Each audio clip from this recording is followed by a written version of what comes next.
de estar esta noche con ustedes, ver esta audiencia tan rica, una audiencia que se conjuga entre docentes, estudiantes, personal directivo y bueno, de verdad que es para mí un gran placer. Como siempre, en gratitud con la vida, con Dios y con todo lo que hacemos por permitirnos estar y por permitirnos compartir lo que sabemos, lo que somos, en lo que nos hemos preparado y compartir un poquito también de lo que es el día a día de uno como académico, como persona y sobre todo como colega, ¿ok? Yo siento que en este espacio estoy entre mis pares, entre mis amigos y entre una comunidad que me ha acogido, a la cual agradezco muchísimo. De verdad que muchísimas gracias por la invitación y muchísimas gracias también por haber aceptado estar esta noche en este espacio. No sé si ya puedo iniciar, me dan la pauta, me gustaría saber. Sí, Ok, sí, tengo por adelante. aquí un material para Doctora. compartir. Tiene privilegio de moderadora, sí, ya. Sí, Ok. efectivamente. Ok, voy a compartir el material que con mucho cariño, dedicación he preparado para No escucho ustedes. nada. Vamos a compartirlo. Y bueno, sé que realmente existen muchas inquietudes, quizás algunos aspectos que nos entran en duda en cuanto a la escritura, a la redacción científica, cómo lo debo hacer, qué cosas debo tener presente, qué cosas debo mejorar, etcétera, etcétera. Sé que se nos pueden presentar en muchísimas dudas, sobre todo cuando somos estudiantes. Y algunas veces también cuando nos toca hacer algún trabajo, bien sea de tesis, un proyecto, un trabajo de ascenso o queremos postularnos para alguna revista. Entonces, siempre nos invaden algunas dudas. Bien, por aquí ya tengo el material que voy a compartir con ustedes. Quiero que me indiquen, por favor, si lo logran ver. Está cargando. Sí, se ve bien, se ve perfecto. Excelente. Se ve bien, ¿verdad? Bueno, para los que no me conocen, bueno, yo soy la profesora Elba Ávila, así cariñosamente me dicen aquí en Venezuela, Elvita. Soy profesora de investigación y bueno, trabajo en la parte de la publicación científica, de lo que tiene que ver con libros, con revistas. Soy experta en edición de revistas científicas a nivel nacional y a nivel internacional. Y por estar metida en ese mundo de la publicación, me llevó a formarme en lo que es la redacción científica, porque si bien es cierto, uno forma parte también del grupo de expertos, de lectores pares para darle credibilidad a las publicaciones. Y bueno, ya tengo cierto tiempo en este mundo y cada vez que sale algo nuevo, bueno, uno trata de ir como que actualizándose en la información. Incluso cuando salieron las normas APA, la séptima edición, siento que hubo como especie de un movimiento en la parte de la redacción y sobre todo en estilo, porque las normas APA de algunas maneras nos vienen es a orientar en el estilo que debemos seguir. Además que ella nos da orientación en cuanto a la forma también, porque no solamente en el fondo, sino en la forma como debemos presentar un material escrito. Dicho todo esto, quiero iniciar con esta frase que me parece muy precisa para este momento. Dice, desde el momento en que el hombre escribe y expresa sus pensamientos en forma comprensible a los demás, se cumple el fin del lenguaje, que es transmitir lo pensado a lo escrito. Y si podemos escudriñar un poquito esta frase, este mensaje, nos damos cuenta que de alguna manera están implícitos algunos elementos que forman parte de esos componentes que tienen que ver con elementos de la estructura del pensamiento, del lenguaje, que de alguna manera son mediados por la cultura, como dice Vygotsky. Entonces, cuando nosotros realmente estamos centrados y comprendemos y tenemos el dominio y el conocimiento de lo que queremos expresar, se nos hace fácil transmitir lo que estamos pensando en escrito. Siempre le he dicho a mis estudiantes que escribir no es un proceso lineal, es un proceso que es más bien recursivo y que, al igual que muchas cosas en la vida, redactar, escribir, se aprende haciendo. Se aprende haciendo, es la única manera. Al igual que tocar un instrumento, andar en la bicicleta, y todas esas cosas exigen ensayo y error. Pero no podemos llegar a un proceso escritural sin antes empezar a escribir. Entonces hay que escribir, pero también para escribir hay que tener esa cultura de lectura. Debo también leer. Son dos elementos que están allí, lectura y escritura. De alguna manera, la lectura me lleva a tener ciertas experticias, ampliar ese vocabulario, en fin, obtener una riqueza para escribir. Entonces, son dos elementos que nosotros no debemos obviar. Pero bueno, sé que no es una cuestión de hoy para hoy, es un proceso. Y quiero compartir con ustedes quizás uno de mis secretos. A esta comunidad que hoy nos acompaña, creo que más de 100 personas están aquí. Bueno, con ustedes voy a compartir este gran secreto. Yo tampoco sabía redactar.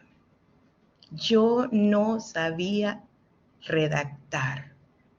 Ese ha sido mi secreto. Y como no sabía redactar, tuve que montarme en el proceso de aprender a redactar. Y quizás para profesionales como todos nosotros, dar a conocer aspectos tan personales como esto, que un académico de cierto nivel diga, epa, es que yo no lo sabía. Yo no sabía cómo hacerlo, yo no sabía cómo empezar el proceso escritural, yo no sabía cómo transmitir el conocimiento. ¿Por qué? Porque tenía ideas erróneas totalmente de lo que era la escritura académica, la escritura científica. Y cuando desconocemos algo, por supuesto, cometemos grandes errores. Y es que cuando no sabemos redactar, es muy fácil enturbar o desviar el objetivo del manuscrito. Redactar frases enredadas, deliberadas, sin ningún sentido. Construimos párrafos como muros infranqueables que ni el más experto de los lectores puede escalar.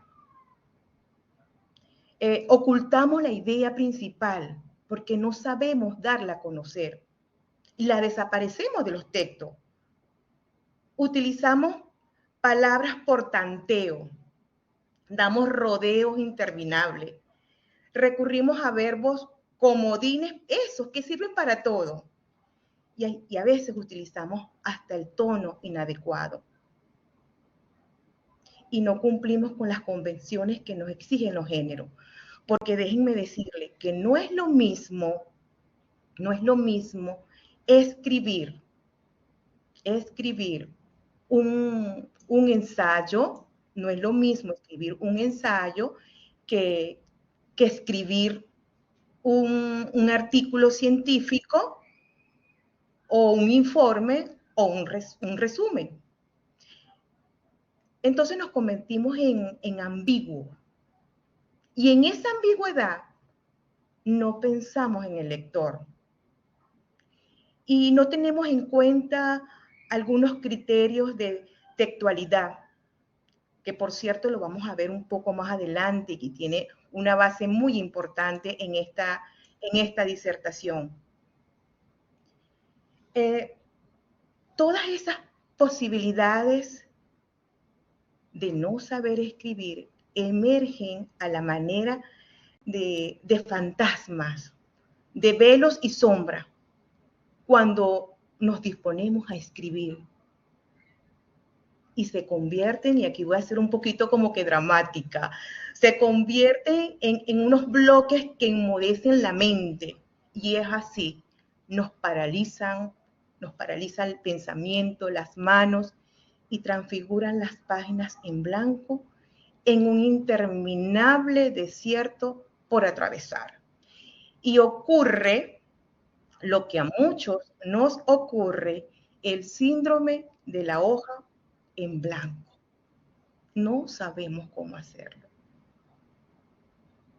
Y en ese torbellino de palabras, de ideas, nace esa gran pregunta: ¿por qué se hace tan difícil redactar? ¿Por qué? Porque nosotros no hemos estado centrados, no hemos crecido, no nos hemos formado en una cultura de escritura. Así simplemente. No hemos, o somos un grupo de personas, porque no quiero generalizar, hay un grupo de personas que no ha nacido, que no creció, que no se formó en esa cultura para aprender a redactar o para redactar. Por eso se nos hace difícil el proceso. Entonces surge este torbellino de temores, de maneras, de creer que lo estamos haciendo bien, pero al fin y al cabo estamos escribiendo en muchas oportunidades para nosotros mismos, donde el fin último es escribir para que el otro, el tercero, el lector me entienda.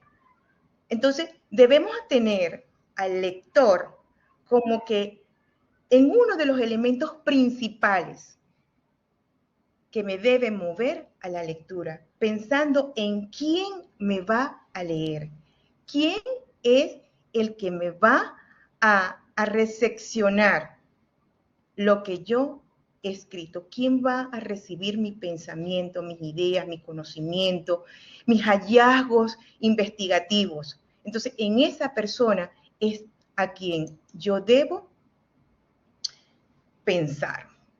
Entonces, les cambio la pregunta. ¿Por qué es tan fácil escribir mal un texto y bloquearnos durante la redacción? Y es que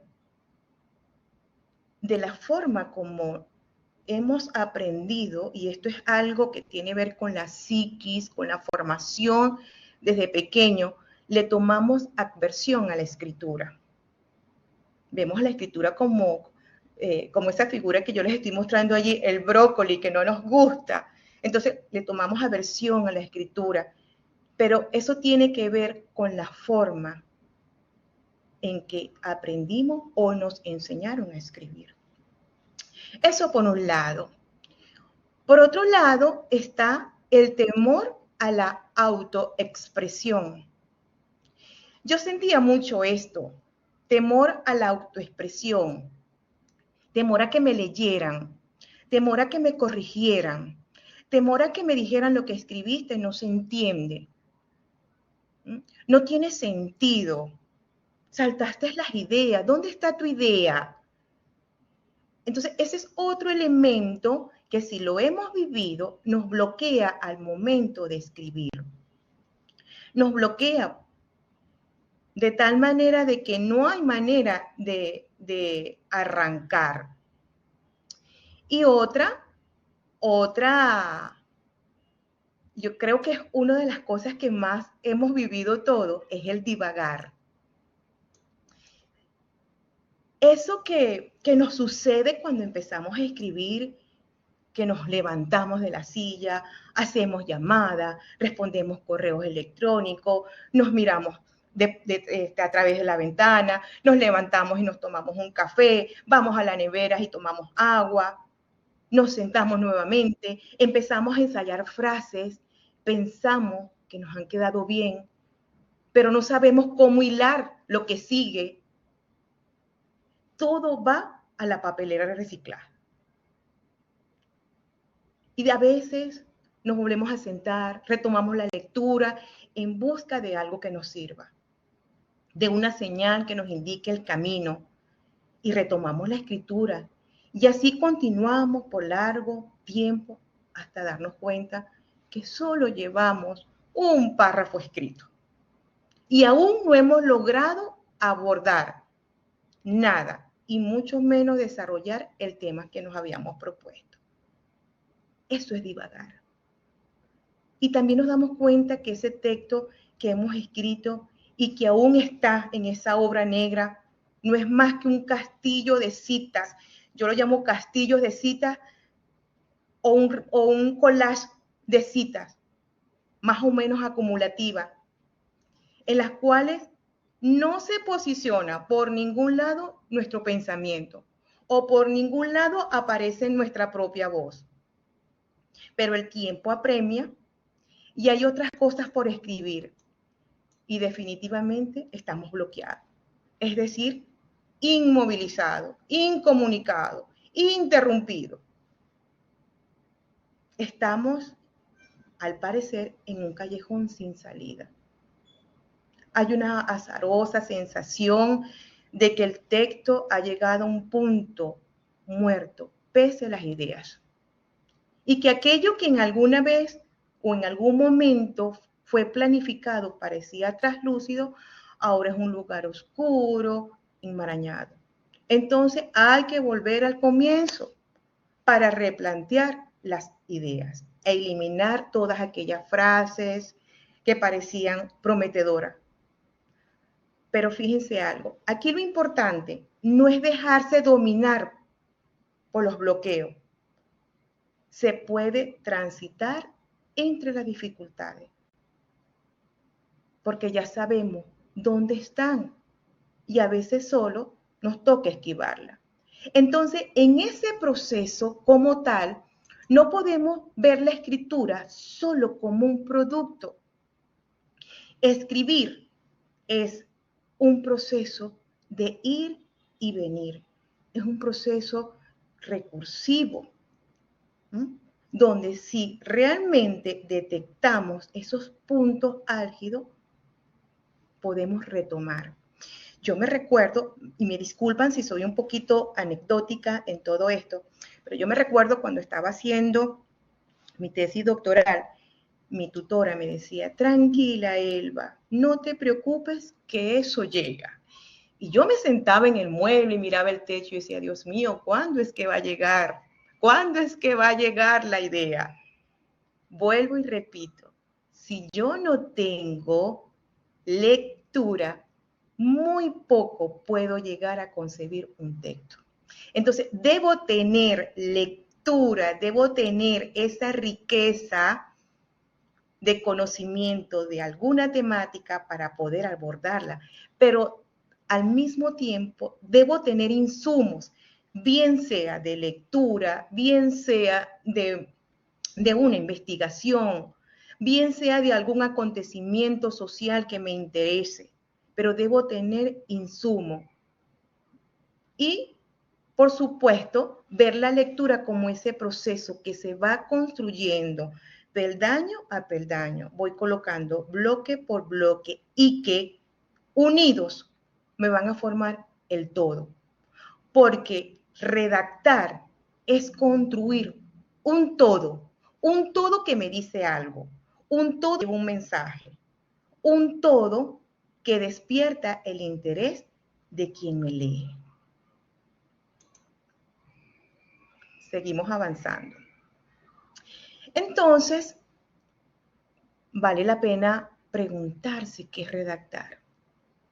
Y en esa revisión que he hecho durante cierto tiempo, porque este taller de redacción yo lo llevo también a la parte de la redacción de artículos científicos y bueno, con el tiempo he ido acumulando ciertos conocimientos, ciertos elementos que me han ayudado a hacer robusto este concepto.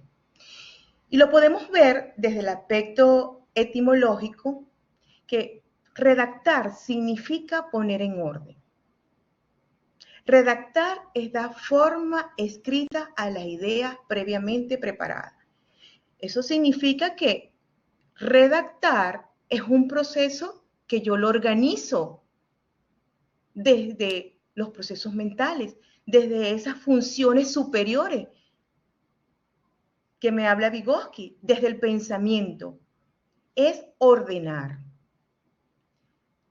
Desde el aspecto epistémico, podemos decir que durante la redacción, el escritor transforma y elabora su conocimiento.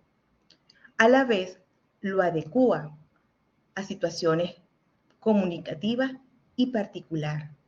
Entonces, desde el campo epistémico, yo puedo decir que la redacción me lleva al conocimiento, me lleva a obtener conocimiento. ¿Por qué? Porque en ese proceso de redacción yo me hago uno con otros autores que lo vamos a ver un poco más adelante. Desde la sociología del conocimiento, Millán y Campo nos señala que la ciencia se construye a partir de prácticas discursivas, puesto que es una construcción lingüística. De allí que la labor investigativa no se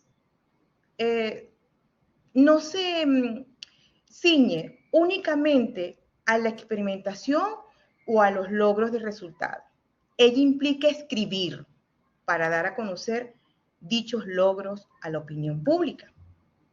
Entonces hay que darse a la tarea de informar la ciencia de acuerdo con el perfil de quién me va a leer, del destinatario. Y aquí hay un punto importante de reflexión. Un informe investigativo mal escrito o una presentación inadecuada de sus secciones, de sus gráficos, puede echar a perder un buen trabajo. En suma, el final de un proceso de investigación hay un deber. Al final de eso hay un gran deber. Y es dar a conocer lo que se ha descubierto o lo que se ha comprendido. Y una de las formas de hacerlo es a través de la escritura. Artículos, ensayos, capítulos de libros, informes. De muchas maneras lo podemos dar a conocer. Ahora bien, pero también podemos tener una concepción de la redacción desde una perspectiva personal y ontológica. Porque la escritura es una acción, es una mudanza. Hay una transformación sobre sí mismo, sobre los otros, sobre las instituciones, porque a través de la redacción nosotros elevamos la calidad educativa. Entonces, en esa parte ontológica nos permite develar, nos permite comprender el alfabeto del mundo y construir o explicar significado para revitalizar la realidad. De ahí que esta actividad sea también un acto personal, creativo, cultural y de apertura, por el medio del cual nosotros desarrollamos vínculos, pensamientos, sensaciones, y podemos explorar y analizar el mundo desde el punto de vista propio, pero también desde el punto de vista de quien escribe.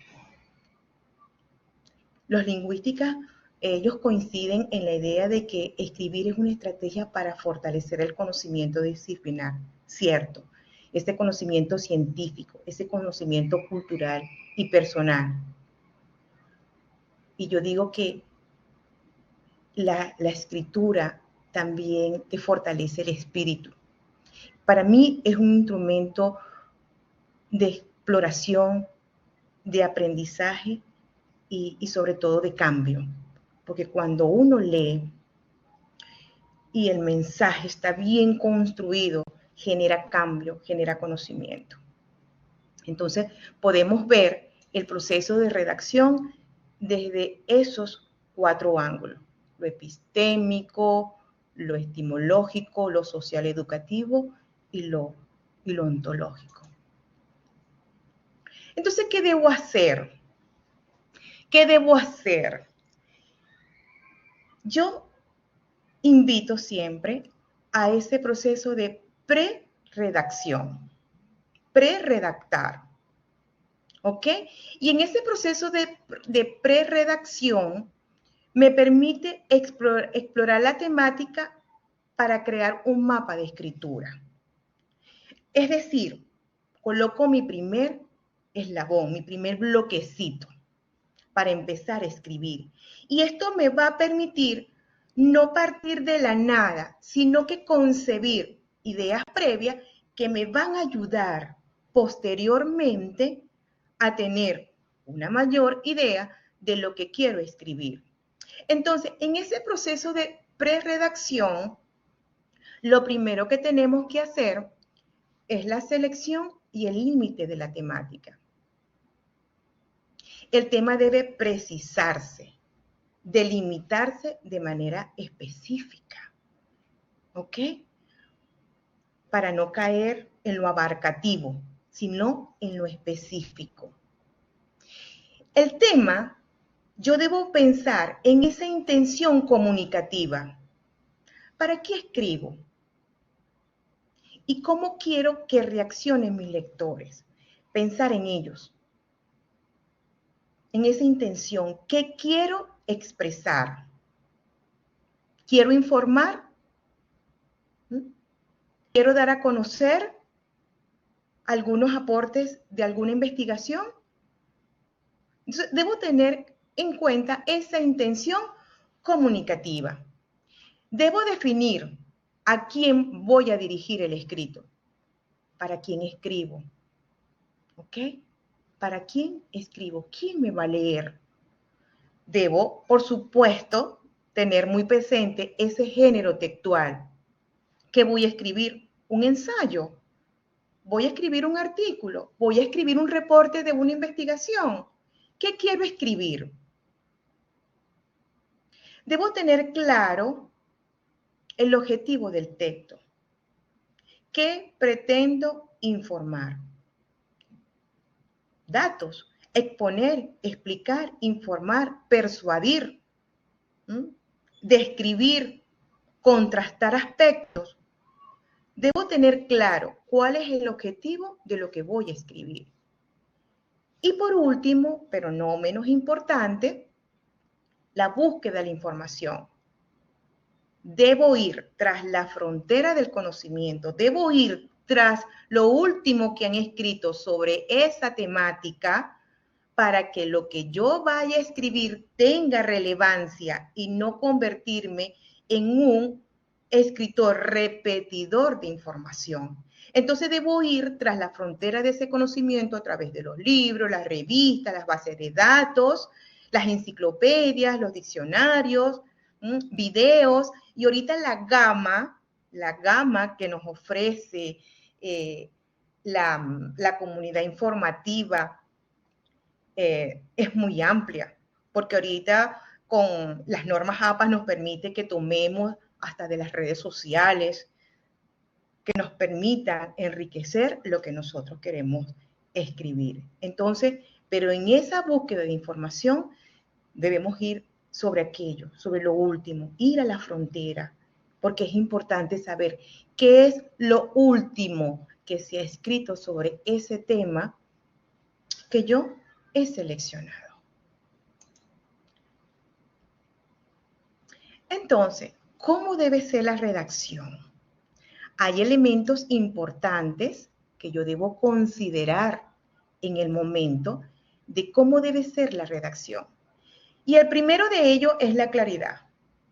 Debo escribir para que me entienda todo el mundo. Y cuando digo todo el mundo, hablo de aquel que es docto o el que es menos docto, el que es erudito y el que no es erudito, el que es especialista y el que no es especialista. Es decir, debo escribir para que todos me entiendan.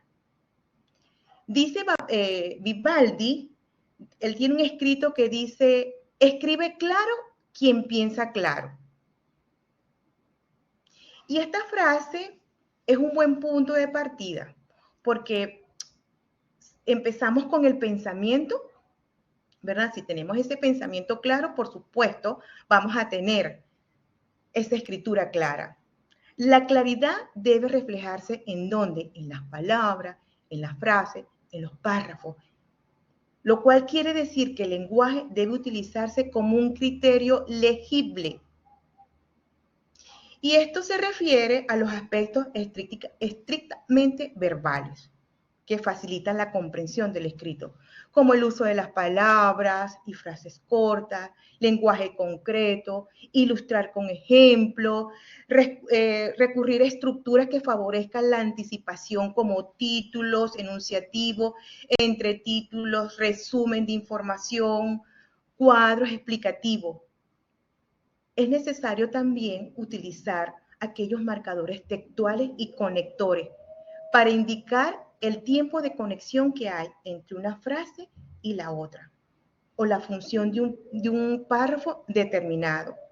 Cuando utilizamos esos marcadores textuales o esos conectores, evitamos el error de que demos saltos en las ideas, demos saltos escriturales y sobre todo le ofrecemos al lector una hilación de lo que hemos escrito. Entonces debemos utilizar esas herramientas. Otro aspecto importante o otra característica que debemos considerar es la parte de la comunicabilidad, que no es otra cosa que pensar en el lector, comprometiéndonos con él para que capte el sentido del texto. No debemos suponer que porque es profesor universitario o porque es doctor, etcétera, etcétera, ¿verdad? Ya tiene conocimiento de los términos. Es necesario explicar y contarle al lector, tal como se hace en una agradable conversación. ¿Ok? Eso sí, sin caer en dictatismo extremo, que hagan lenta o pesada la lectura.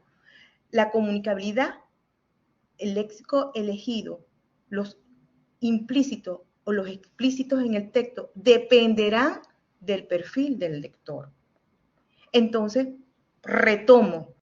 Por eso es que yo debo pensar para quién escribo.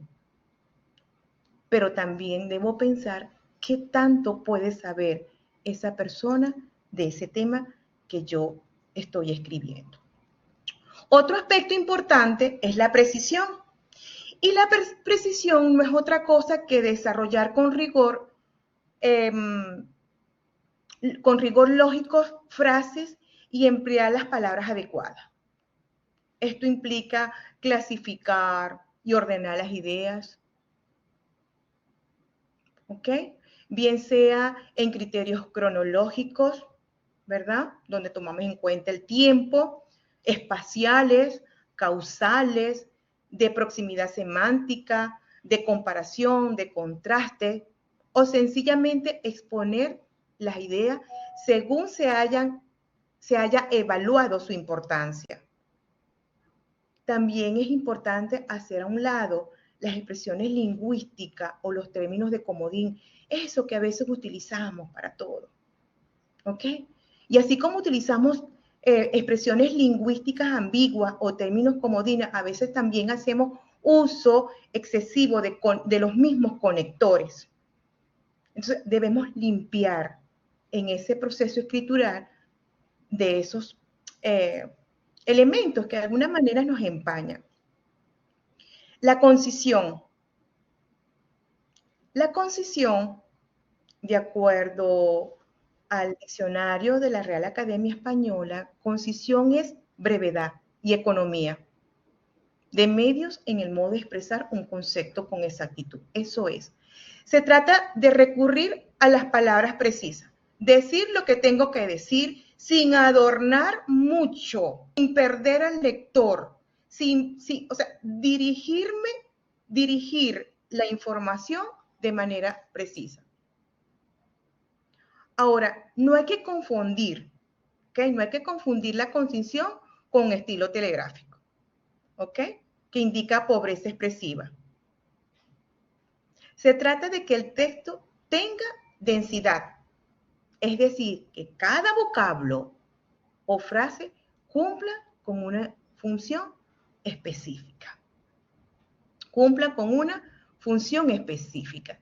Y eso es de sumamente importante. Y por último, tenemos el rigor. El rigor y el estilo. ¿Ok? Lo cual no son excluyentes. Es importante. La escritura, al igual que la investigación, es metódica. ¿Ok? Lleva un proceso, lleva un paso a paso. ¿Ok? En cada una de sus convenciones. Así, la escritura científica no excluye la dimensión del placer, pues se trata de elaborar no solo un informe, sino un texto académico que despierte los sentidos, que revele aspectos de la realidad al lector. Se trata de abrir a la ciencia las puertas del lenguaje. A través de la escritura yo abro a la ciencia las puertas del lenguaje. Le digo a la ciencia, a través de la palabra escrita, yo te puedo transmitir. Y eso es realmente hermoso, cuando a través de la lectura uno se informa de los sucesos investigativos, de los hallazgos investigativos, de lo último que hay, y sobre todo cuando ese proceso ha sido bien concebido. Entonces yo siento que para escribir no debe haber apuro. No debe haber apuro. Hay que darse el tiempo para respirar, para acomodar, reacomodar, escribir y reescribir. Así lo veo yo. Entonces, ¿qué principios se deben seguir? ¿Qué principios debo seguir? Y los que debo seguir son las normas de textualidad. Y la vamos a ir desmenuzando desde abajo, desde la coherencia hasta lo último, hasta la parte de la intertextualidad. ¿Ok? Lo vamos a ir desmenuzando uno a uno. A ver, ¿qué significa la coherencia? como norma de textualidad.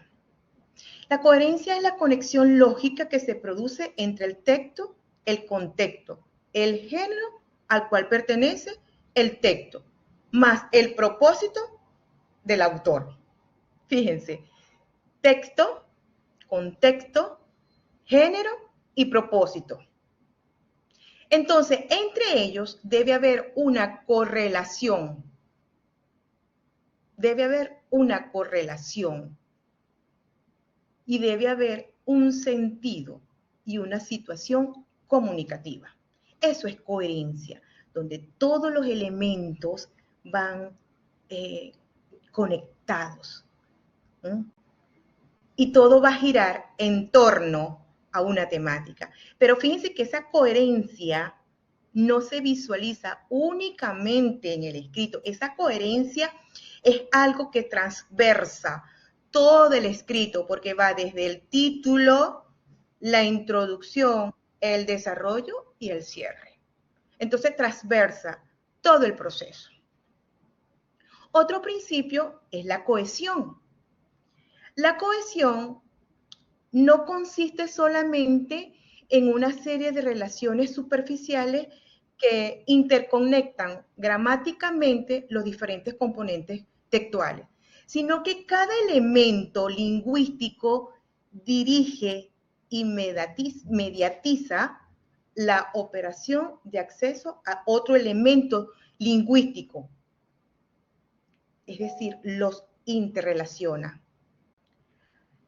La cohesión, que es una de las manifestaciones de la coherencia, fíjense bien, la cohesión manifiesta la coherencia. Es la unidad textual interna, ¿ok? Es una unidad textual interna del texto mediante la red de relaciones y estrategias que permite que éste no solo conserve su unidad, sino que progrese, avance en la temática, no se quede, avance. Y entre otras estrategias sirven para reiterar, ¿verdad? Es decir, hacer ese mecanismo de repetición, o puede ser de manera exacta o puede ser de manera parcial. En la cohesión hacemos buen uso de marcadores y conectores o elementos lingüísticos que relacionan de manera adecuada diversos segmentos textuales de la escritura y guían la interpretación del sentido por parte del autor. También tenemos la intencionalidad, y la intencionalidad se refiere a la actitud del autor. ¿Ok? ¿Cuál es su propósito comunicativo? ¿Cuál es su intención locutiva? Informar, transmitir conocimiento, lograr una meta específica, argumentar, analizar. La intencionalidad significa que el autor tiene un propósito consciente de lograr determinados objetivos con su mensaje. Y otro elemento particular es la aceptabilidad. Pero esta, así como la intención alude al escritor, al autor, la aceptabilidad alude a la aceptación del lector u oyente con respecto al texto. ¿A partir de qué? De la coherencia y la cohesión del mismo. Vuelve a aparecer estos dos elementos. La aceptabilidad reúne una serie de secuencias que constituyen un texto cohesionado y coherentemente aceptable por el receptor. Y si el lector percibe que es relevante, que es útil para adquirir o fortalecer sus conocimientos, o porque le permite cooperar con su interlocutor en la consecución o una meta discursiva determinada, porque me va a servir de referencia para otra investigación, porque realmente me pone al día con lo que está sucediendo en el campo académico. Entonces, eso tiene que ver con la asertibilidad. Y otro principio es la parte de la informatividad. Un texto mínimamente informativo, cuyos contenidos ya son conocidos, ofrecerá muy poco interés para los lectores. Y por supuesto, no será tan aceptado. Un texto debe ofrecer información nueva, debe motivar el interés, ¿verdad? Un texto con bajo nivel de información, es decir, predecible y compuesto por informaciones conocidas, requiere un esfuerzo mínimo de procesamiento, carece de interés, se pierde. Entonces, imagínense que pasemos horas y horas sentados concibiendo un material discursivo, pero que no cumpla con esto y que pierda todo el interés, realmente es lamentable. Ya les voy a dar la manito, veo que por ahí hay algunas manitos levantadas. Otro aspecto es la parte de la situacionalidad. Esta se relaciona con los factores que hacen que un texto sea relevante. ¿Ok? Tiene que ver en qué momento yo estoy produciendo ese texto. Un ejemplo, en el momento pandémico. Todos los escritos estaban muy bien situacionados porque la gente estaba hablando del momento pandémico, del COVID, la educación a través del en tiempos de pandemia, los aspectos sociales en pandemia, los aspectos psicológicos en pandemia. El tema estaba situacionado.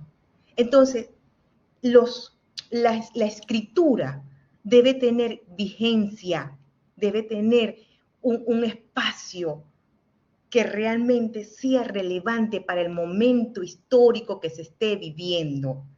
Entonces, esto además de ser un principio, yo lo veo también como un tic que podemos tener.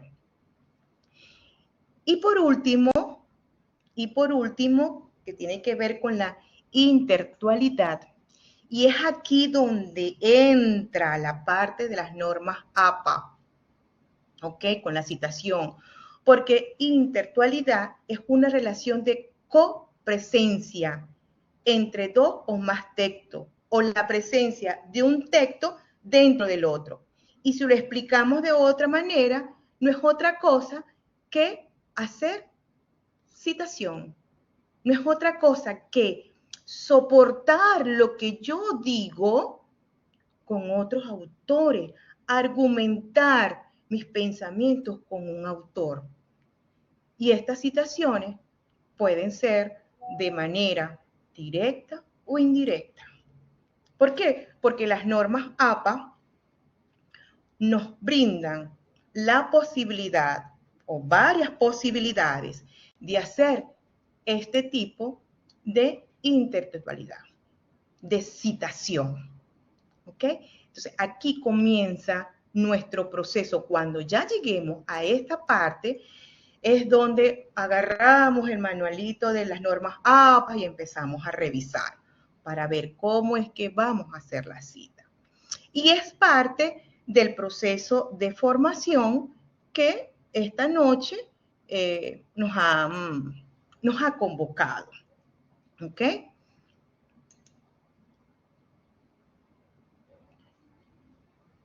Es importante que nosotros tengamos presente en cuanto a la escritura académica, y específicamente me voy a referir a la parte investigativa, que esto es un constructo colaborativo.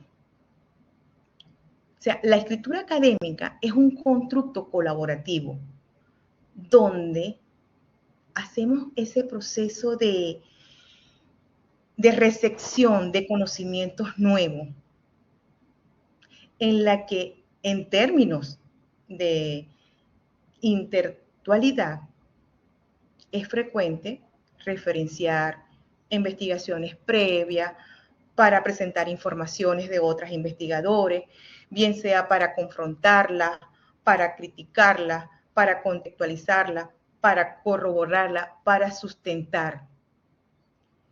Cuando un investigador se limita a citar sin contextualizar o integrar discursivamente la cita, la intelectualidad no se lleva a cabo. Entonces, lo que ocurre es una superposición de texto. O sea, voy colocando un texto sobre otro. Yo lo llamo un collage. Otro lo llama como un castillo de naipe que de nada se derrumba. ¿Ok? Entonces, no cumplimos, fíjense que al cometer este error, no cumplimos con esos criterios de cohesión, de coherencia que se requiere para realizar la textualidad o la textura discursiva. Porque es que cuando nosotros asumimos una cita, debemos tener presente que no es cualquier cita, no es cualquier autor. Nosotros estamos buscando a alguien que tenga ideas iguales, similares a las nuestras, o alguien con quien podamos contrastar nuestras ideas, o con quien podamos soportar nuestras ideas, o con quien podamos enriquecer nuestras ideas. Por eso que en el proceso de citación no es cualquier autor. Y ahí comienza, o allí hay, mejor dicho, un proceso bastante meticuloso, muy detallado de selección de quién puede ser ese autor, ese referente, ¿verdad? Que me va a ayudar en esa construcción. Por eso podemos decirlo que en las escrituras académicas, en las redacciones académicas, entonces son construcciones colaborativas, donde participa alguien que ni siquiera hemos visto, pero sí lo hemos leído y sí nos hemos apropiado de esa información. Entonces, de acuerdo a las normas APA, citar una información de diferentes, citar es tomar una información, ¿verdad?, de diferentes documentos que se incluyen dentro del párrafo. Y las normas APA son muy explícitas en eso. Y con ello vamos a evitar algo muy feo, que es que se presenten similitudes en nuestra escritura. ¿Ok? Para no usar la otra palabra que ustedes están leyendo. Citar es una estrategia retórica al servicio de la orientación y finalidad discursiva que tengamos. Citar es generar rigurosidad y objetividad, características de la escritura informativa y científica, ¿ok? Lo que significa la parte rigurosa y la parte objetiva. Y esta que mucho me gusta, que es dar crédito. Yo doy crédito al autor. Y cuando yo doy crédito a un autor, significa que lo respeto, que le brindo aceptación y respeto. Entonces, citar es respetar.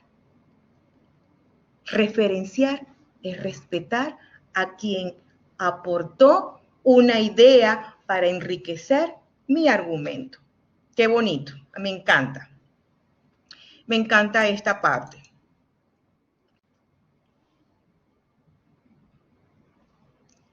Ok, las normas APA nos facilitan información de cómo debemos hacer las citas. Tenemos citas indirectas, tenemos citas directas, ¿ok?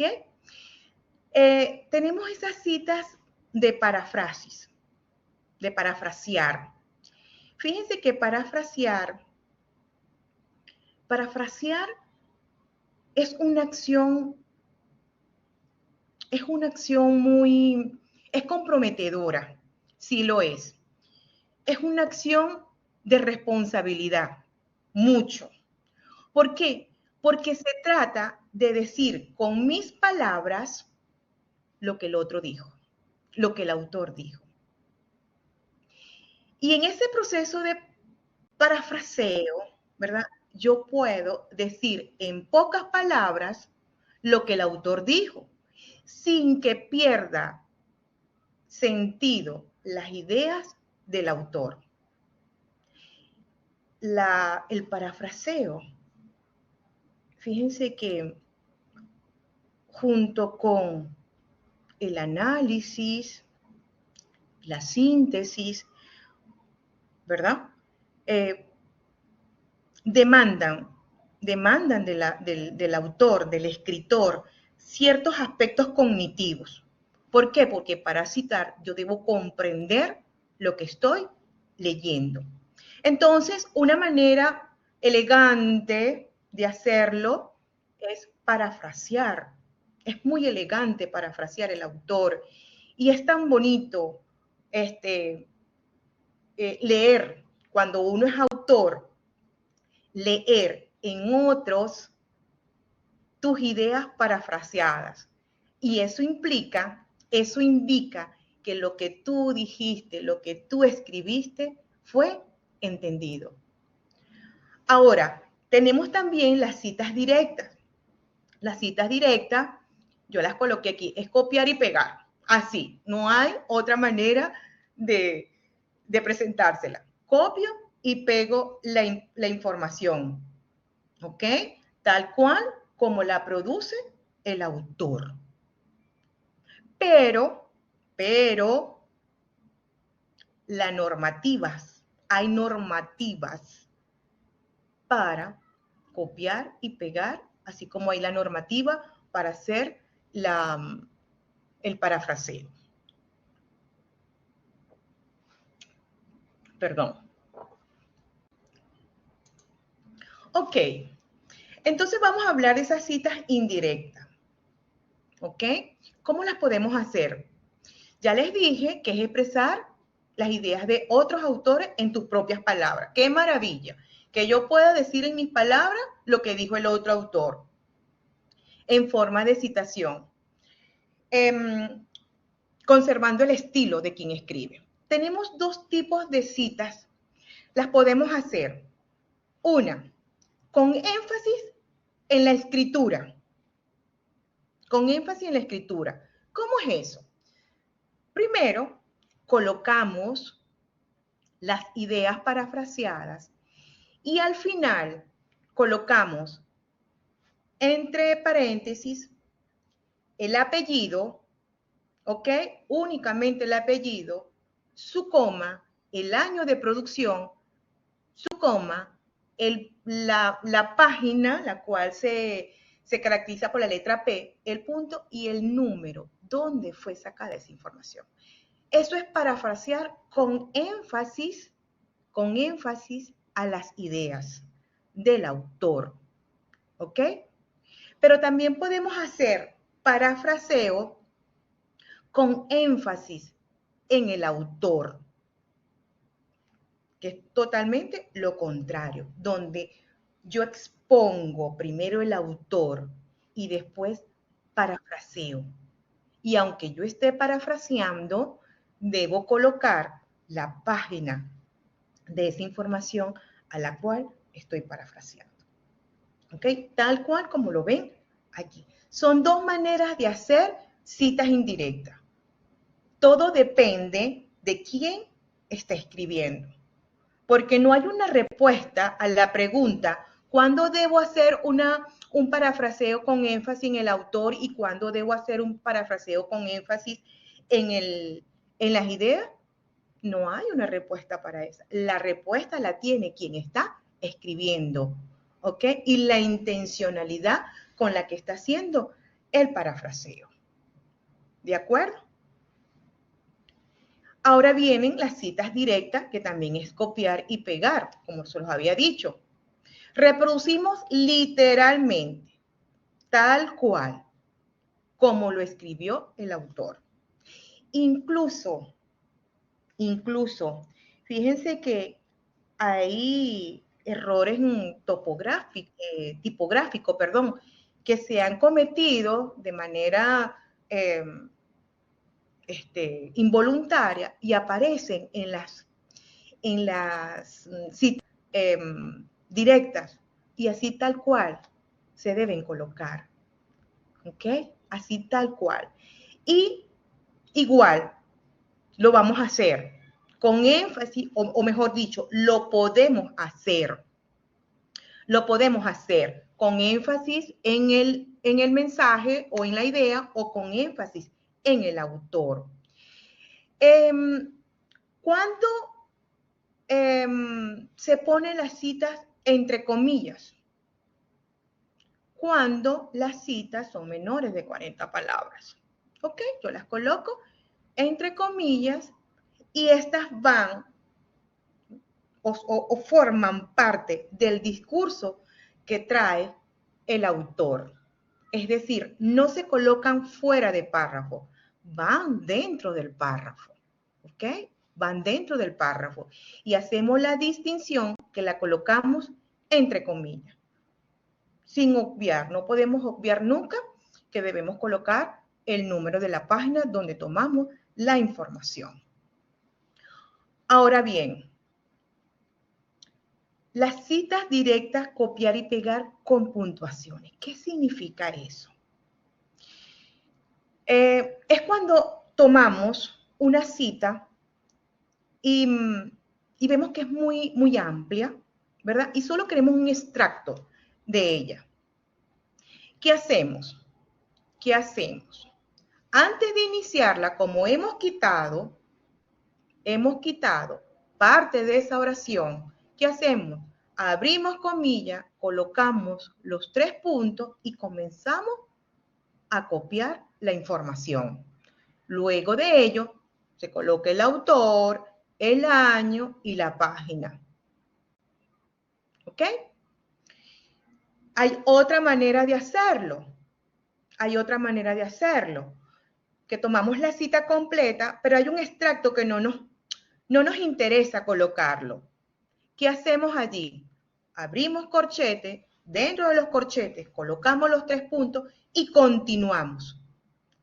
No debemos obviar que las comillas se van a colocar al principio y al final. ¿Qué me está diciendo a mí ese corchete y esos 3 puntos? O esos puntos me están diciendo, esos puntos suspensivos me están diciendo a mí, como lectora, que el autor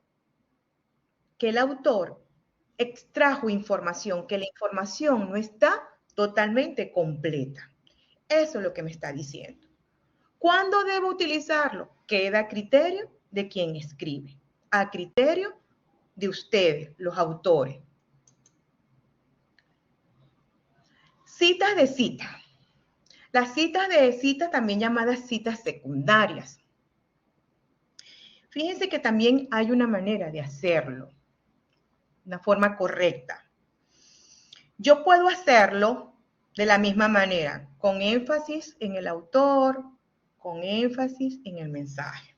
¿Ok? Son decisiones. Fíjense que aquí yo tomo esta cita y digo, según el Instituto Cervantes, un resumen es tal cosa. Abro la comilla, fíjense que abro comilla porque estoy haciendo una cita textual. Cierro comilla y abro paréntesis y coloco el año. ¿Cuál año? El año de la cita originaria. Y coloco la palabra en. en Murillo y Ramírez 2014. ¿Ok? Esta es la manera correcta de hacerlo. Le estoy diciendo a la persona que me lee que en ese autor está la cita original. Y esta es una belleza. Esto habla muy bien de quien escribe, esto habla muy bien de la ética de quien está escribiendo. Habla muy bien, le da una relevancia al escritor, al autor, porque vemos que respeta todos los autores y les da el verdadero o el crédito que se merece. Entonces, cuando ustedes vean un escrito con estas características, déjenme decirles que están delante de un autor que conservó todos los elementos éticos para hacer la citación. Entonces, muy poco pudiese yo creer que la persona puede tomarse información de otro autor como propia. ¿Ok?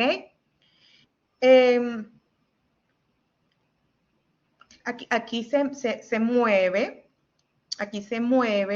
me imagino que en el formato en que se montó en la página, pero todas las citas deben cumplir con un formato, ¿ok? Todas. Autor, ¿verdad?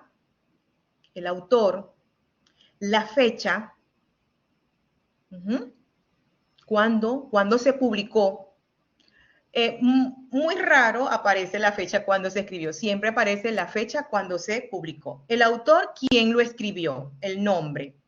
Y la página en qué parte del documento se encuentra la cita. Este formato es importante que se considere tanto para las citas directas, las citas indirectas, ¿ok? Es indiscutible. Autor, fecha, página. Eso es, en líneas generales, lo que debe tener la estructura o el formato de citación. ¿Ok? Hay algunas variaciones. Vamos a hablar un poquito sobre las variaciones. Cuando es un solo autor, simplemente colocamos el apellido, el año y la página. Cuando son dos autores, hacemos referencia a los dos apellidos. Cuando son tres autores, ya se nos empieza a complicar un poquito más la cosa, pero nosotros vamos a utilizar, ¿verdad? Esta abreviatura, ¿verdad?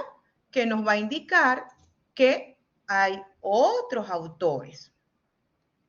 Cuando hay múltiples fuentes o documentos, fíjense bien, colocamos, y sobre todo cuando tienen diferentes años, los vamos colocando igualito. Hacemos apellido por apellido, ¿ok? Apellido por apellido. Y si llega un momento, 2, 3, 4, colocamos et al, punto, coma y el año. Cuando es un autor corporativo, ¿ok? Cuando es corporativo, cuando es primera vez, lo colocamos completo, ¿ok? Instituto Colombiano de Bienestar Familiar, ¿verdad? Lo colocamos completo. Entre corchetes, colocamos sus siglas, porque cuando vuelva o cuando queramos volver a repetir esa cita, entonces únicamente vamos a colocar las siglas, ¿ok? Siempre acompañado del año y de la página donde se extrajo la información. También hay variaciones en la fecha, las fechas completas. Ustedes dirán, ¿dónde sale toda esa información? Esa información la van a conseguir en las referencias del documento. Hay referencias completas donde el autor coloca el apellido, la fecha completa, 25 de junio de 2013 en la página tal. O fecha con mes y estación. Eso también es válido. Pero también es válido conseguir información sin fecha. ¿Ok? También es válido conseguir autores, ¿verdad? Mismo autor y misma fecha. Entonces, la vamos La vamos separando, ¿ok? 2013A, 2013B. No hay problema cuando es el mismo autor y es otra fecha. No hace falta. Simplemente se coloca sin colocarle la letra A o B. No hace falta. Y las variaciones de paginación, cuando nosotros tomamos unas citas donde hayan diferentes páginas. Fíjense que yo puedo decir que aquí esta persona tomó una cita desde la página 90 a la 95. ¿Ok? ¿Qué pasa cuando el documento no tiene página? Cónchale, no tiene página, no sé qué hacer. ¿Qué coloco? El número de párrafo. Cuento los párrafos de esa página. Póngase que la página tiene 3 párrafos. Ah, bueno, en el párrafo 3, ahí está esa información. Y lo coloco de esta manera, par. Esto me está indicando que lo tomé del párrafo y que el documento no tiene página. Si el documento tiene la página, obvio esto, no lo coloco y le coloco su página. Son una de las variaciones que nosotros nos podemos conseguir. Ahora bien, es importante que todo lo citado sea referenciado. Todo lo que yo haya citado debe aparecer en el texto. No debo colocar citas que no estén citadas y no debo copiar ninguna cita en la referencia. Y esta referencia lleva una sangría francesa. ¿Ok? La lista de referencia se coloca, a diferencia de otras normativas, de forma alfabética. ¿Ok? Hay referencias que aparecen, hay otros estilos donde las referencias van saliendo en la medida en que va saliendo el escrito. Pero aquí es todo lo contrario. Yo puedo tener un último autor y salir de primero en la referencia. ¿Por qué? Porque yo la voy a ir colocando, a manera alfabética. El grupo está muy activo, ya los vamos a leer a todos y ya vamos a llegar a esta parte. ¿Cómo es el formato de las referencias? Todas las referencias deben cumplir con esto. Autor, fecha, título y fuente. ¿Quién lo escribió? ¿Cuándo lo publicó? ¿Cómo se llama? ¿Y dónde puedo encontrarlo? ¿Ok? El autor, la fecha, el título y la fuente. ¿De dónde salió esa información? Fíjense, aquí tenemos, de manera gráfica lo podemos ver, ¿verdad? Autor, ¿verdad? Tenemos los autores, únicamente apellido inicial del nombre, ¿ok? La fecha, el título y la fuente. Hay autores que esto es parte de otro taller, pero se los voy a asomar acá. Hay autores que tienen su identidad digital y esa identidad digital, ¿verdad? Es tal cual como el autor la tiene, debe aparecer en la referencia. Es decir, si mi identidad digital es Ávila Peroso Elba, entonces cuando yo sea referenciada, debo aparecer con mis 2 apellidos, porque esa es mi identidad digital. Porque las referencias y las citas, cuando el autor es un autor de alta trascendencia, ese número de citación le da a él un índice importante. Entonces, no es lo mismo que ustedes escriban de acuerdo a la normativa que estamos viendo ahorita, no es lo mismo o que consideren cómo es la identidad digital del autor, que podemos hablar en otro momento de cómo se hace esa identidad digital, la importancia de esa identidad digital y por qué como académicos debemos tener una identidad digital. ¿Ok? Igual pasa con las... cuando son instituciones, debo colocar completo el nombre de la institución. ¿Ok? No en la referencia, a pesar que en la cita la puedo colocar sus siglas, nada más, en la referencia sí tienen que ir completa. ¿Ok? Aquí están algunos ejemplos, ¿verdad? Que son los más comunes, artículos de revistas. Algo que se me había pasado, pero en esta lámina está así como que muy, muy bien resaltado. Cuando nosotros coloquemos el URL, podemos colocar URL o DOI, que es la identidad digital. Fíjense, así como el ORCID representa la identidad digital del autor, el DOI representa la identidad digital del documento.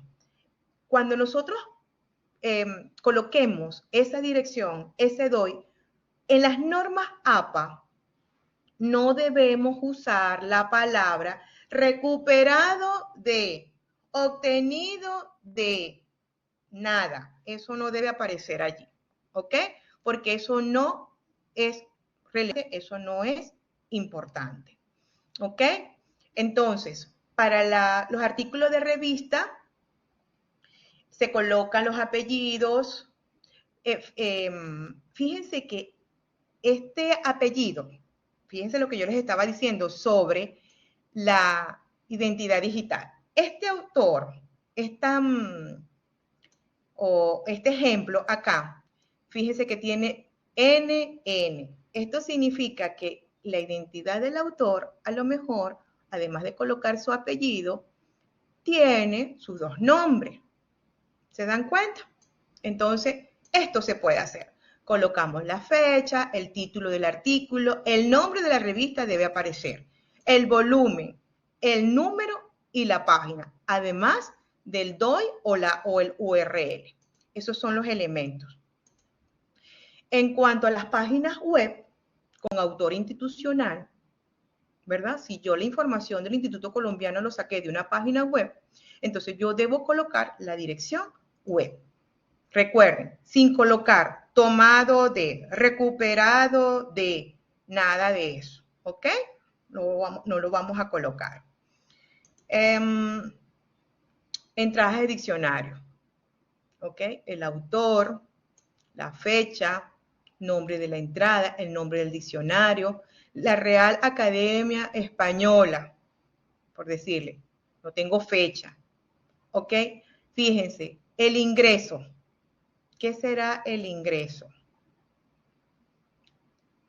¿Okay? ¿Cuándo ingresé a esa consulta? En diccionario de la lengua española y, por supuesto, su URL. Asimismo, la publicación de las redes sociales. ¿Ok? La particularidad de las redes sociales es que vamos a colocar, además del autor, vamos a colocar el autor, pero tal como aparece con el arroba, la fecha, ¿ok? ¿Cuál fecha? La fecha en que estamos consultando nosotros. Esta es la fecha que aparece allí. Y colocamos hasta las primeras 20 palabras de la publicación, ¿ok? Y, por supuesto, la dirección de la red social, su dirección electrónica, ¿ok?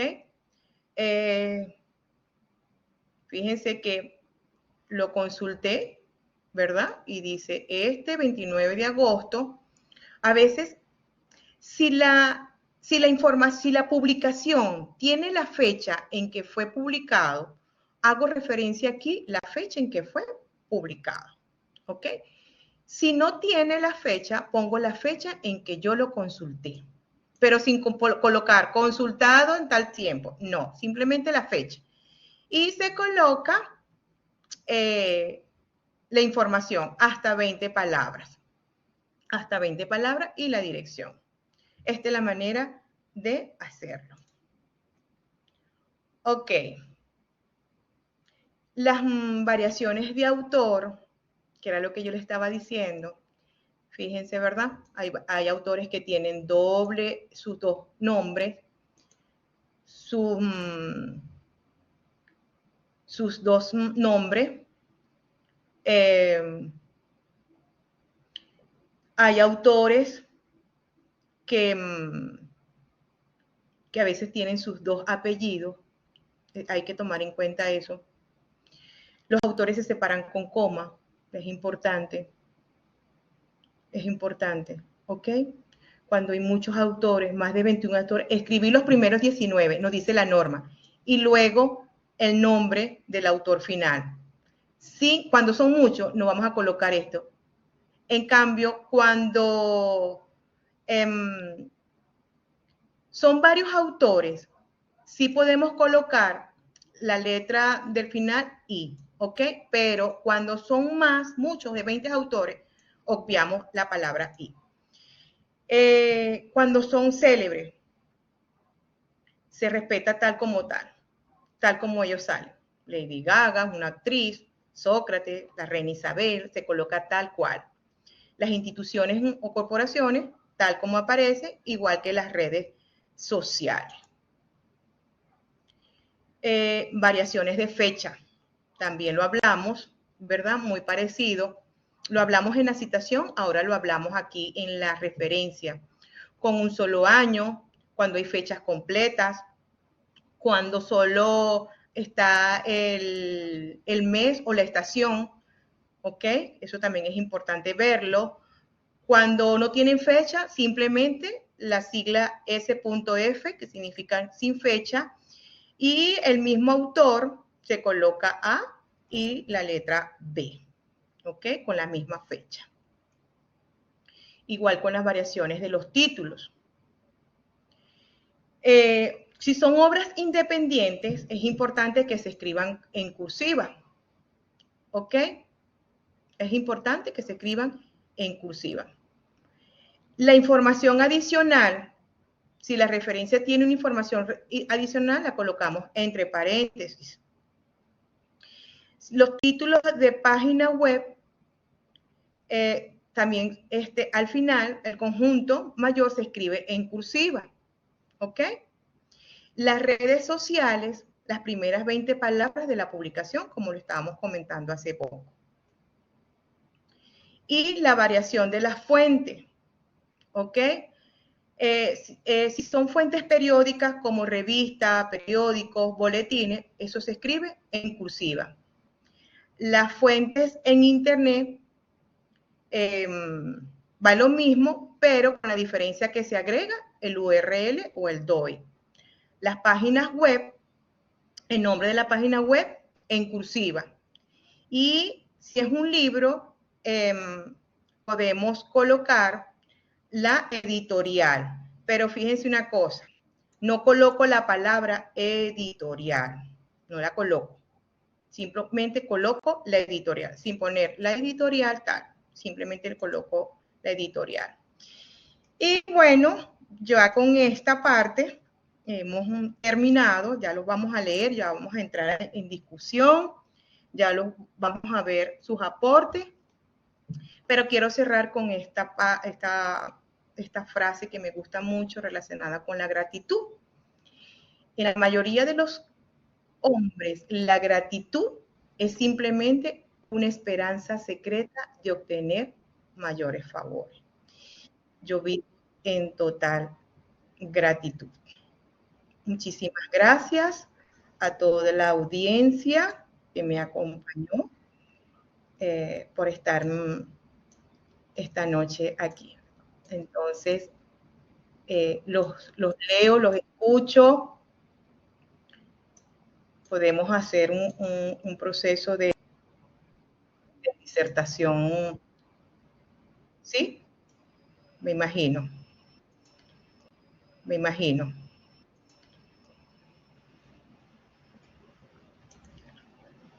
Doctora, buenas noches. Hola. Mi nombre es Freddy Ochoa. Excelente presentación. Yo quiero hacerle una pregunta a usted, que siempre he tenido un inconveniente cuando uno busca, digamos, Google académico, pues es el más que uno utiliza para ese tipo de investigaciones, ¿sí? Hablemos de cualquier tema. Pero entonces, ahí en la mayoría sale el título, pero yo no he logrado dar, digamos, la cita y todo, así como usted hizo la presentación ahorita. Pues voy a hacer el ejercicio con la diapositiva que usted acaba de enviar.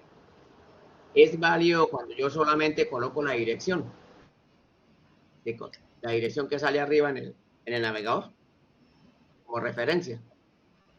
No, no es válido. No es válido porque me estás diciendo que siempre buscas en Google Académico. Google Académico es una de las bases de datos más importantes que hay, y Google Académico siempre lo que refiere, o vamos a hablar en un porcentaje alto, tiene quien escribe. ¿Ok? Entonces, no es válido que únicamente coloques la dirección. La dirección. ¿Ok? Hay una parte donde viene clic. Ahora, es importante, fíjate algo, y creo que lo conversamos hace poco. Cuando yo tomo una referencia, y lo decíamos, no es cualquier referencia, yo debo saber a quién estoy referenciando. Eso significa que yo no puedo tomar de cualquier escrito, cualquier cosa que se relacione con mi escrito sin haber hecho una experticia de quién está escribiendo, porque eso también es responsabilidad de quien va a redactar. Saber de qué fuente está tomando la información. Sí, claro. Cuando uno le da clic antes de abrir el enlace, pues automáticamente ahí sale donde dice citar y todo. Esa es la parte que debo copiar, donde dice la norma APA. Eso sí es, por ahí las he tomado yo. Perfecto. Dice norma APA, entonces yo corto eso y lo pego en la referencia. Y anexo el link para que esa persona pueda ingresar a ver de dónde tomé yo esa referencia, ¿cierto? Muy bien, eso es lo que se debe hacer. Incluso hay gestores para organizar las referencias con las normas APA. ¿Okay? Con las normas APA. Sí, fíjense, estamos en la era de una era de la inteligencia artificial. Todavía la inteligencia artificial, o por lo menos las herramientas libres, porque no sé si las pagas, aquí en Venezuela no tenemos acceso a las pagas, tenemos únicamente acceso a las libres. Las herramientas libres de inteligencia artificial, ellas te dicen, no estoy programado para organizar referencias. Así que no podemos todavía utilizar la inteligencia artificial para que nos organicen las referencias con el estilo de las normas APA. ¿Ok? La doctora María Rivera. Muchas gracias. No, doctora Elba, si quieres le coordino, acá tienes a Bexy Bello con la mano levantada desde hace rato. Ok. Y le vamos dando la secuencia de cómo han ido ellos pidiendo la palabra, ¿te parece? Perfecto, gracias. Doctora Bexy. Adelante.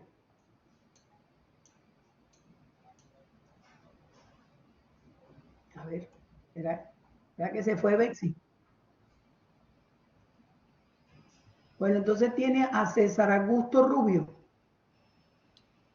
Ok.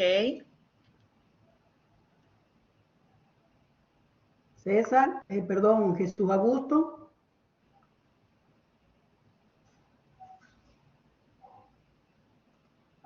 Luego ahí tienes a Nancy Aguilera de Torres. Buenas noches.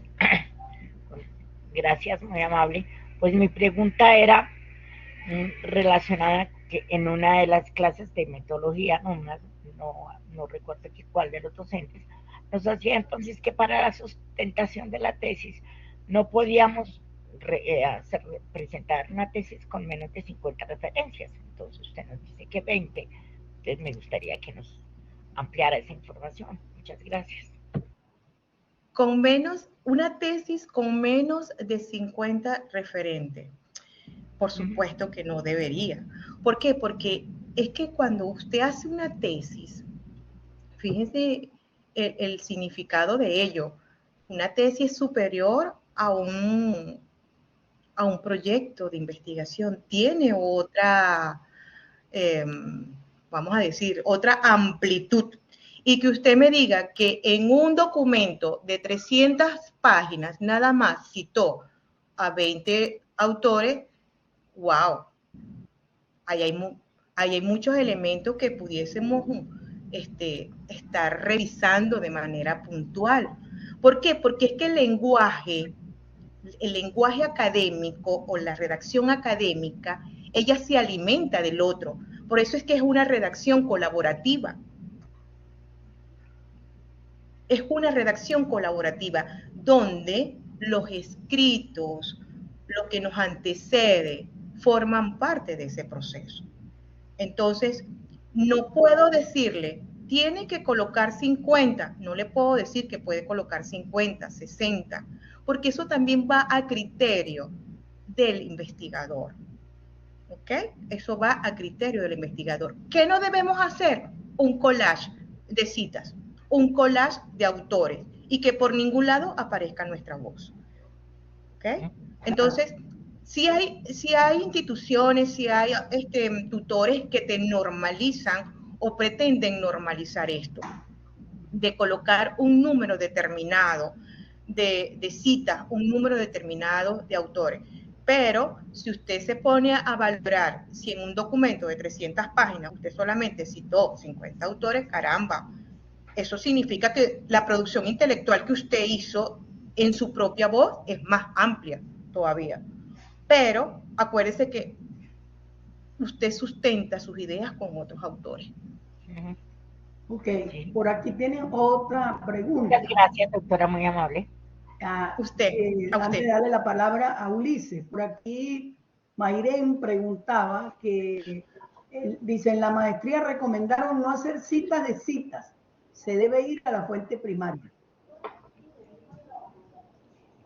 No, sí. Eso también es válido, de que vayamos a la fuente primaria, pero si no tenemos la fuente primaria, no tenemos acceso a esa fuente primaria, si hacemos la debida citación, se puede hacer. Lo que no debemos es abusar, ¿ok? Es allí donde está el detalle, no abusar de la cita secundaria. Sí, las podemos colocar, pero que no sean las citas secundarias las que predominen, ¿ok? Las que predominen. Y siempre y cuando tengamos acceso al autor original, yo les recomiendo, váyanse al autor original. A veces conseguimos parafraseos de la cita originaria. Entonces, quien escribe hace un parafraseo del parafraseo de la cita original. Entonces, cuando nosotros conseguimos que la cita original ha sido parafraseada y tenemos la posibilidad de ir a la fuente primaria, yo les aconsejo que vayan a la fuente primaria para que no tomen un parafraseo de una cita original. ¿Ok? Bueno, aquí también, muchas gracias. Aquí también está Ulises. Sí, que sí. Una pregunta.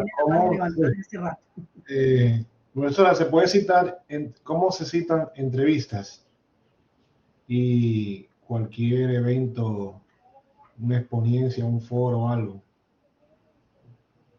¿Cómo se citan las entrevistas? Fíjate bien. La entrevista, igual, como es una entrevista, colocas el autor de la entrevista, perdón, a quien estás entrevistando, porque al fin y al cabo tú estás colocando es la información que estás recogiendo de la entrevista, ¿ok? Y en esa colocas el autor, ¿verdad? La fecha de la entrevista, la fecha en que estás haciendo la entrevista y la temática a la cual se involucra la entrevista. Okay. Si es el lugar, fíjate una cosa, no es un lugar digital, no es un lugar en la web, ¿verdad? Debes colocar el lugar. Por ejemplo, Caracas, Venezuela. Barcelona, España. ¿Ok? Colocas el lugar. Okay. Okay. Sí, bueno, no la vi ahí como estaba. Si la entrevista, ponte, que si tú estás citando una entrevista que ya fue hecha por otra persona y la conseguiste en algún sitio web, lo vas a referenciar como se referencian los sitios web, tal cual. Sí, no, eso fue en caso de tener, sería como fuente primaria, una entrevista directa. Ok. Y la otra pregunta es, yo vi que había otras variaciones de citar diferentes autores, hasta 20 autores. Yo puedo hacer lo mismo, cito uno y pongo et al, ¿verdad?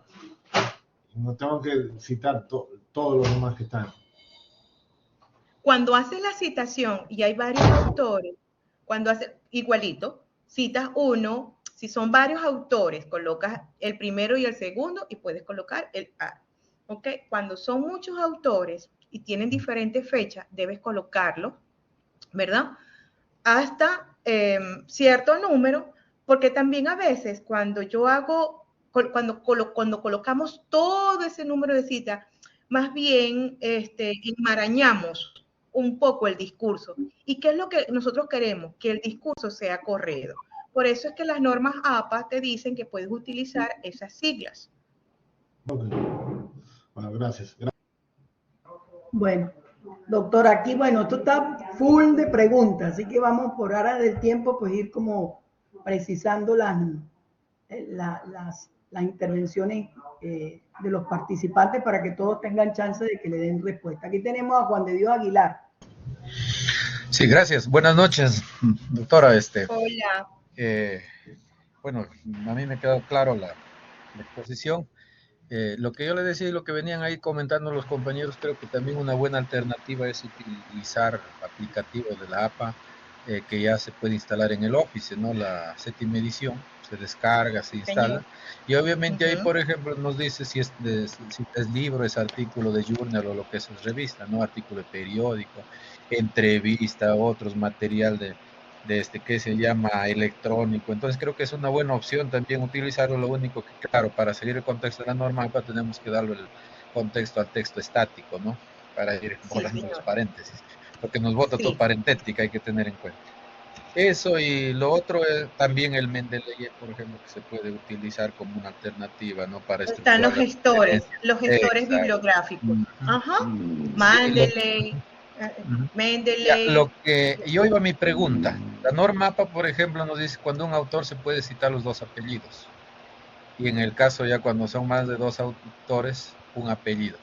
Entonces ahí yo siempre tengo duda, porque a veces por uniformidad algunas universidades dicen no, debe ir solo el primer apellido, porque la norma APA lo establece, ¿no? En una parte, por ejemplo, la Javeriana dice, cuando es un autor, bueno, lo pone un apellido, pero ya abajo en el ejemplo lo pone 2 apellidos en el cuadrito cuando nos establece las citas por autores. Entonces eso quería que me aclare un poquito, que se puede utilizar los 2 apellidos en el caso de un autor, o un solo apellido. ¿Cuál es la política de la universidad? Porque a veces hay políticas de la universidad también que obviamente nos hace llegar para poder establecer los trabajos académicos, ¿no? Sí. Muchísimas gracias. Fíjense algo, lo que yo les comentaba, es que los autores tienen que ver mucho también cómo ellos aparecen o cómo es la identidad digital de los autores, ¿ok?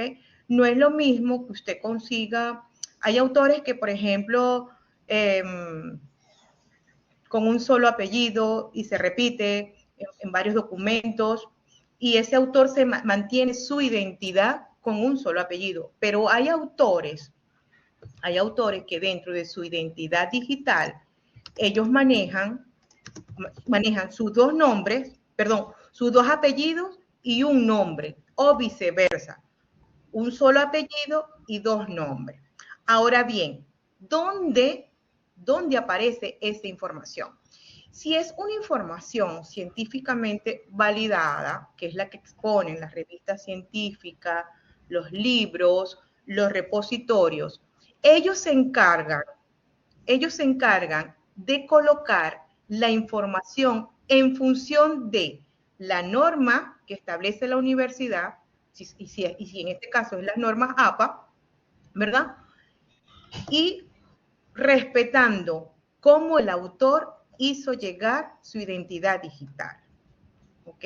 Se lo digo como gestora de revista científica que nos ha sucedido, que yo he querido seguir la normativa APA, y la normativa APA me dice apellido, un nombre. Y el autor me ha llamado y me dice, no, esa no es mi identidad digital. Mi identidad digital es mis 2 apellidos y mi nombre. Y me ha tocado hacer esa corrección. Yo pienso que aunque la normativa APA, ¿verdad?, no lo establece de manera precisa, la identidad digital en estos momentos está ocupando un espacio muy importante dentro de los autores, y así como las normas APA, 7ª edición, ha ido versionándose, llegará un momento en que esta parte también será versionada, donde exista la variable de respetar la identidad del autor tal cual como él la ha adquirido. ¿Ok? Doctora Elba, por aquí está el doctor Luis Torres. Justamente porque en revistas científicas más que todo te dan la normativa, ¿no? Te dice, a veces tú lo mandas con la APA, 7ª edición, y te dicen, no, alíñese a esto, y justo lo que dice usted, no la identidad, y tiene toda la razón. Bueno, entonces ahí tendremos que incidir. Muchísimas gracias. Un abrazo, que estén muy bien. Doctora Elba, por aquí está nuestro amigo el doctor Luis Torres, que es el coordinador de toda esta actividad y tiene la manito levantada hace rato. Ay, Dios mío. No se preocupe, no se preocupe. Quería aprovechar la oportunidad de darle las gracias, doctora Elba, de verdad, muchísimas gracias por toda su colaboración el día de hoy, por brindarnos estos grandes conocimientos, todas estas estrategias, de verdad súper útiles. Creo que ha sido una de las mejores ponencias que hemos tenido hasta el momento a nivel de contenido, de un contenido que absolutamente todo nuestro estudiantado necesitaba saber, y hoy día podemos decir gracias, doctora. Una ponencia que estamos esperando hace mucho tiempo y muy agradecidos por toda su colaboración el día de hoy, de verdad. Gracias a ustedes y gracias a toda la audiencia. Preguntas todavía por contestar y vamos ya a finalizar con las preguntas hasta Marcelo. Y ya con esto podemos finalizar por el día de hoy. De verdad, súper agradecido, doctora, de verdad. Ay, gracias a ustedes. Yo quería solamente hacer un aporte, aparte de felicitar a la doctora Elba por esta discusión que pudiera constituir el abreboca para muchas de las personas que están en este momento escuchando su presentación. Pero yo creo que a la par, quien está haciendo un trabajo de investigación, aparte de tener las normas APA en su escritorio, también tiene que tener la normativa de la universidad en cuanto a las reglas que impone en el desarrollo de sus tesis y trabajo de investigación. Así es. Porque entonces hay que tomar ambas en cuenta, ¿verdad? Sobre todo en esa pregunta que te hicieron, que tiene que llevar 50 autores, que debe llevar 30, que debe... En la mayoría de los manuales de las universidades, pues se fijan cuál es la norma en función a cuántas citaciones debería tener. Así es. Como sabemos que este es un tema, bueno, que es como el pan de cada día, yo diría, doctora, aquí todavía hay mucha tela que cortar, así que es muy probable que, ¿verdad, doctor Luis? Que podamos estar más adelante pidiendo de su ayuda, pues, para este tema que sabemos que los estudiantes necesitan mucha formación. Sí, efectivamente, como le comentaba, es un taller que teníamos mucho tiempo esperando para poderlo dar. Sabemos que puede haber muchísimas preguntas y que en el tiempo van a surgir todavía más preguntas, porque es de suma importancia para todo nuestro estudiantado. Y sí, aprovecho para comentarles un poquito a todos nuestros estudiantes que más adelante haremos una segunda parte este taller de la parte de APA, porque sabemos la necesidad que existe y sabemos lo importante que es para todos ustedes.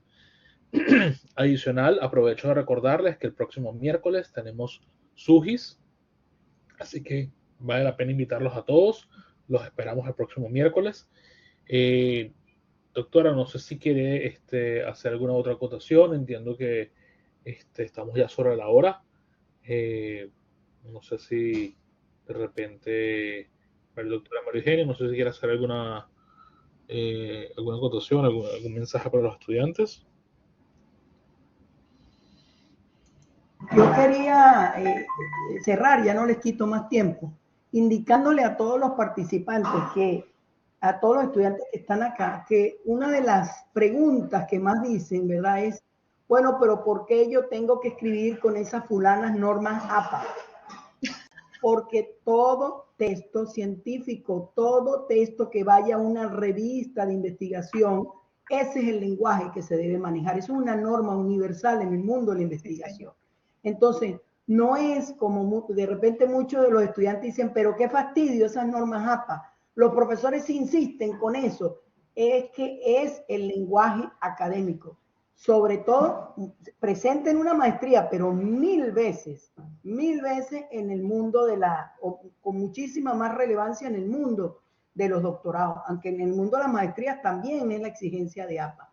Pero recuerden que en un doctorado se está formando usted como investigador y va a hacer documentos científicos, va a mandar artículos, va a hacer reseñas y usted tiene que conocer el lenguaje APA de arriba a abajo.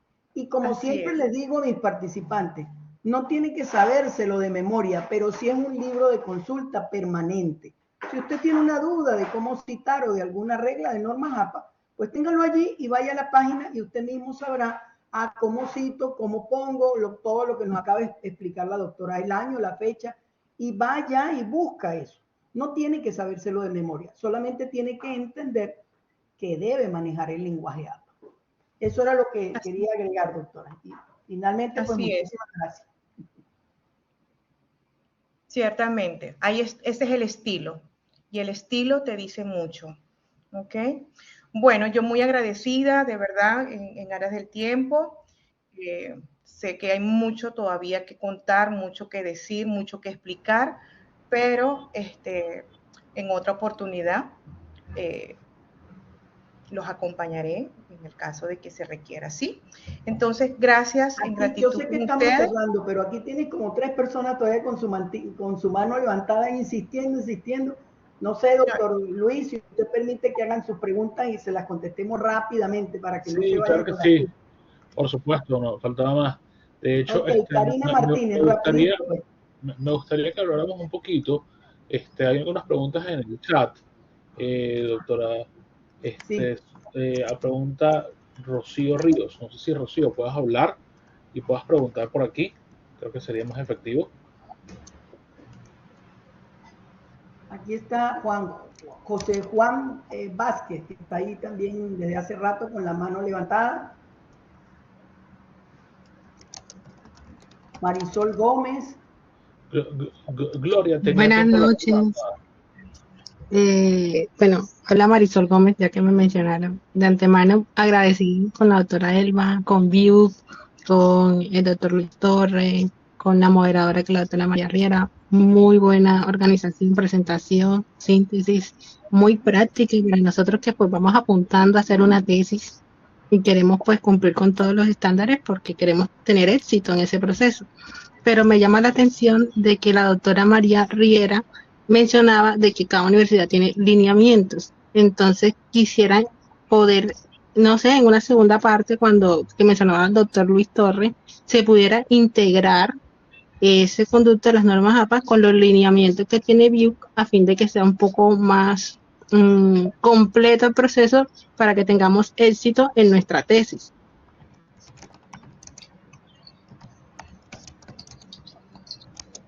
¿Sí me escucharon? Sí, bueno, la verdad que yo creo que sí se puede hacer. Revisar un poco el manual y ver las particularidades que exigen nuestras normas con la conjunción de normas APA. En otro momento lo podemos tratar, creo que allá. Claro que sí. Se puede hacer una conexión de las dos. Aunque la revisión que yo hice del manual de trabajo de la universidad, de verdad que está muy apegado a las normas APA. Sus coincidencias son muy altas.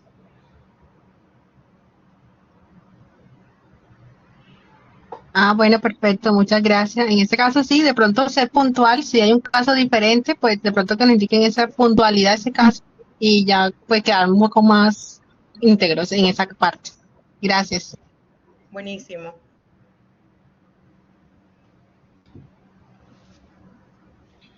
Veo que tiene la mano levantada. ¿Quieres hacer una pregunta?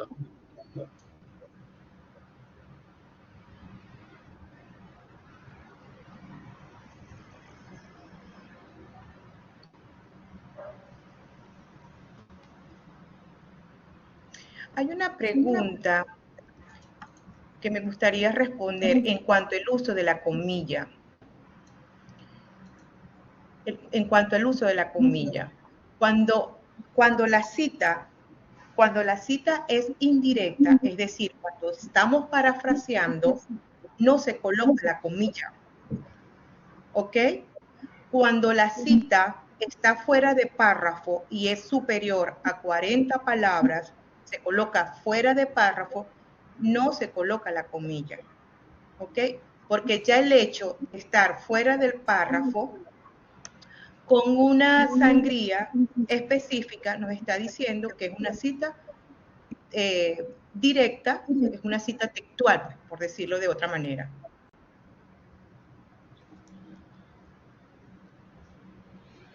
Muchas gracias por su respuesta, Elba. Sin embargo, yo he hecho citas directas con comilla, que confirmo aquí en este taller que así se hacen, y me han retroalimentado. Incluso un docente que está aquí en algún momento me bajó una nota que porque había utilizado las comillas, pero era una cita directa. Entonces creo que este taller ha sido muy bueno, porque creo que todos nos vamos a alinear entonces con los mismos conocimientos. Es decir, si la cita es directa, sí lleva comillas. Si la cita es directa, menor de 40 palabras dentro de párrafo, lleva la comilla. Excelente.